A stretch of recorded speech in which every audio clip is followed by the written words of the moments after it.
Աշխատանքի և սոցիալական հարցերի նախարար Արսեն Թորոսյանը ներկայացրել է, թե ինչպես և որքանով կբարձրանան քաղաքացիներին տրվող կենսաթոշակներն ու հաշմանդամության նպաստները։ Կա հիմնական կենսաթոշակ հասկացություն, որը այժմ կազմում է 24,000 դրամ։ Ապրիլի 1-ից այն դառնալու է 34,000 դրամ։ Բարձրանալու է նաև նվազագույն կենսաթոշակը, որն այս պահին 36,000 դրամ է։ Հետևաբար այն դառնալու է 46,000 դրամ։ Բարձրանալու են նաև հաշմանդամություն ունեցող անձանց նպաստները 10,000 դրամով։ Մյուս խմբերի համար թոշակների բարձրացումը կկատարվի տարբեր հաշվարկային բանաձևերով։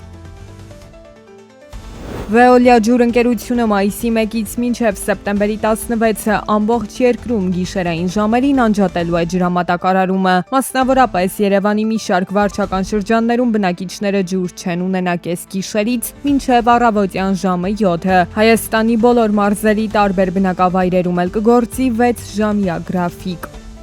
Այս տարվա հունվարին նախորդ տարվա նույն ամսվա համեմատ Հայաստանում տնտեսական ակտիվության ցուցանիշի հավելաճը կազմել է 7,6%։ Միևնույն ժամանակ 2025 թվականի դեկտեմբերի համեմատ գրանցվել է 48,3% անկում։ Սպառողական շուկայում էլ 2026 թվականի հունվարին գնաճը կազմել է 3,8%։ Տվյալները ներկայացնում էին կառավարությունից։ 2025 թվականի նոյեմբերին Հայաստանի Հանրապետության բանկերի միջոցով ֆիզիկական անձանց անունով արտերկրից ստացված փոխանցումների ծավալը կազմել է 498,5 միլիոն դոլար։ Ռուսաստանից Հայաստան բանկերի միջոցով ֆիզիկական անձանց անունով փոխանցվել է 322,9 միլիոն դոլար։ Ռուսաստանին բաժին է ընկնում ստացված փոխանցումների 64,8%-ը։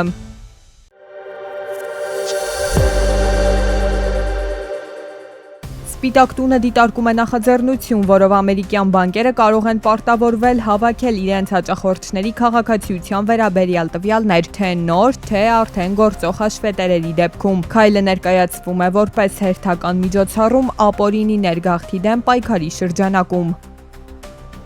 Վրաստանում 2025 թվականին օտարերկրյա կապիտալով գրանցված ընկերությունների ավելի քան 1/3-ը 7643-ը բացվել է Ռուսաստանի քաղաքացիների կողմից։ Ներկայում Վրաստանում գործում է մոտ 1,1 միլիոն առևտրային ձեռնարկություն, որոնցից 71,700-ը գրանցվել է 2025 թվականին։ Եվրամիությունում հունվարին ավտոմեքենաների վաճառքը տարեկան հաշվարկով նվազել է 3,9%-ով։ Եվրամիության երկրներում գրանցված նոր մարդատար ավտոմեքենաների թիվը կազմել է 799,625, նախորդ տարվա հունվարին արձանագրված 831,945-ի համեմատ։ G20-ում ապրանքների արտահանումը 4-րդ եռամսյակում աճել է 0,9%-ով, ներմուծումը նվազել է 0,5%-ով, մասնավորապես Միացյալ Նահանգներն ավելացրել է արտահանումը 3,1%-ով, սակայն կրճատել է ներմուծումը 0,8%-ով։ Եվրամիությունում այդ ցուցանիշները նվազել են համապատասխանաբար 0,4% և 1,2%-ով։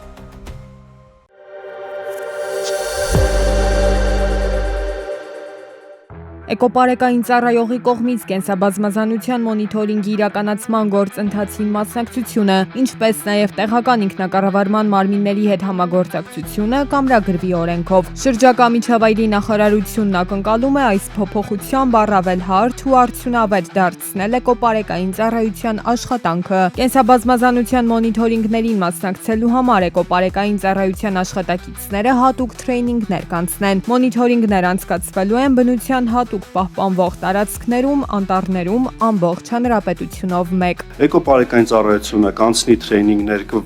կզինվեն համապատասխան միջոցներով, որոնք նաև միջազգային պրակտիկայում օգտագործվում են, օրինակ պլանշետների միջոցով համապատասխան ծրագրերի առկայության դեպքում կենդանուն կամ բույսին տեսնելու դեպքում պահելով կենդանի բույսի վրա ֆիքսում են դրա առկայությունը տվյալ տարածքում։ Մոնիթորինգ կիրականացվի նաև Սևանա լճում, որտեղ խնդիրները բազմաթիվ են, տարբեր բնույթի, իսկ դրանց լուծման համար անհրաժեշտ են ահռելի ֆինանսական միջոցներ։ Միայն կեղտաջրերի մաքրման կայանների կառուցումը 3 խոշոր համայնքներում պահանջում է $102 միլիոն ֆինանսական ներդրում։ Գավառի մաքրման կանոնում մենք ձախողում չենք ունեցել։ Մենք դրա այդ փորձով սովորել ենք, որ հիմա պետք է ամբողջ շուկան ուսումնասիրենք, նաև միջազգային գործընկերներին, թե ովքեր պատրաստ կլինեն մասնակցել կեղտաջրերի մաքրման կառուցման ծրագրերին, երբ որ նման տենդեր մենք հայտարարենք եւ փառք Աստծո կան հետաքրքրված մարդիկ։ Էկոպարեկային ծառայության աշխատակիցների լիազորությունները գնալով ավելանում են։ Աշխատավարձերի հետ կապված կարծես խնդիրներ չկան էկոպարեկային ծառայությունում։ Աշխատակիցների վարձատրությունը բավականին բարձր է՝ ի տարբերություն Հայ-Անտառ-ՊՕԱԿ-ի աշխատակիցների աշխատավարձերի։ Հիմնական խնդիրներն իրացուցելին էկոպարեկը իրաց վրա է գործառույթում, բարեկային ծառայությունը իրաց վրա է գործառույթում, երբեմն տեղին, երբեմն անտեղին։ Հայ-Անտառ-ՊՕԱԿ-ը շատ ծանր ֆինանսական վիճակում է եղել եւ տարիների ընթացքում Հայ-Անտառ-ՊՕԱԿ-ի ֆինանսական վիճակը շատ բարելավվել է եւ այս տարի միայն ձեռնարկատիրական եկամուտները գերազանցել են 2 միլիարդ դրամ։ Այսինքն ՊՕԱԿ-ը նոր գալիս է կարգավիճակի, որ կարողանանք նաեւ այս հարցերին անդրադառնանք եւ հասցեագրենք։ Էկոպարեկային ծառայության մասին օրենքում փոփոխություն եւ լրացումներ կատարելու մասին Հայաստանի Հանրապետության օրենքի նախագծի ընդունման կապակցությամբ Հայաստանի Հանրապետության պետական բյուջեի եկամուտների էական նվազեցում կամ ծախսերի ավելացում չի նախատեսվում։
Զվարճնոց միջազգային օդանավակայանը արժանացել է ASQ Customer Experience Award հեղինակավոր մրցանակների 2 անվանակարգում՝ լավագույն օդանավակայան Եվրոպայում եւ ամենանվիրված անձնակազմ։ Մրցանակակիրները որոշվում են բացառապես ուղևորների անկախ եւ անմիջական գնահատականների հիման վրա ստանդարտացված հարցումների միջոցով։ Զվարճնոց օդանավակայանը հաղթողների խմբում է տարեկան 5-ից 15 միլիոն ուղևոր սպասարկող եվրոպական օդանավակայանների անվանակարգում, որտեղ ընդհանուր առմամբ գնահատվել է 39 օդանավակայան։